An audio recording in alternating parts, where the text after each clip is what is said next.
নিষিদ্ধ ঘোষিত সংগঠন ছাত্রলীগের সন্ত্রাসী কর্মকাণ্ডের বিচারের দাবিতে মার্চ ফর জাস্টিস কর্মসূচি পালন করেছে জাতীয়তাবাদী ছাত্রদল। বিকেলে রাজধানীর ইঞ্জিনিয়ার ইনস্টিটিউশনের সামনে থেকে কেন্দ্রীয় শহীদ মিনার অভিমুখে তারা এই কর্মসূচি পালন করে। এ সময় দলের নেতারা ফ্যাসিস্ট হাসিনা ও তার দোসরদের বিচার নিশ্চিত না হওয়া পর্যন্ত রাজপথে আন্দোলন চালিয়ে যাওয়ার ঘোষণা দেন। বিস্তারিত জুনায়েদ আল হাবিবের রিপোর্টে।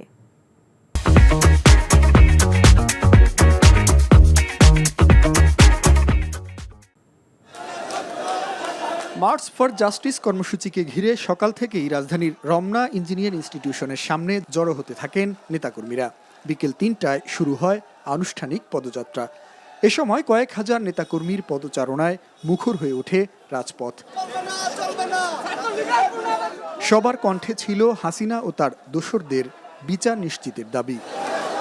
পদযাত্রাটি শাহবাগ টিএসসি হয়ে কেন্দ্রীয় শহীদ মিনারে গিয়ে শেষ হয়।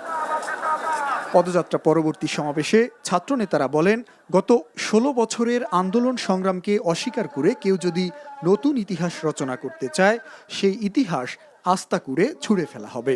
ফ্যাসিস্ট বিরোধী আন্দোলনে ছাত্র জনতার যে ঐক্য গড়ে উঠেছিল, সেই ঐক্যে ফাটল ধরাতে একটি পক্ষ ষড়যন্ত্র করছে বলেও অভিযোগ করেন তারা। যারা প্রত্যেকটি শিক্ষাঙ্গনে সাধারণ শিক্ষার্থীদেরকে হামলা করেছে, খুন করেছে, সেই সকল আওয়ামী লীগের দোষরদেরকে অতি দ্রুত সময়ের মধ্যে গ্রেপ্তারের দাবি জানাচ্ছি।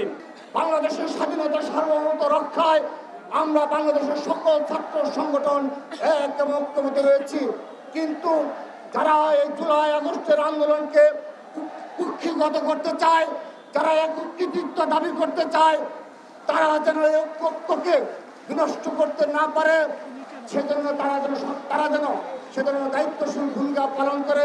কেউ যদি মনে করে থাকে বিগত 15.5 বছরের ছাত্র দলের ত্যাগ শ্রম সংগ্রামকে অস্বীকার করে কোন ইতিহাস রচনা করবে, সেই ইতিহাসকে ছাত্রদল ডাস্টবিনে নিক্ষেপ করবে।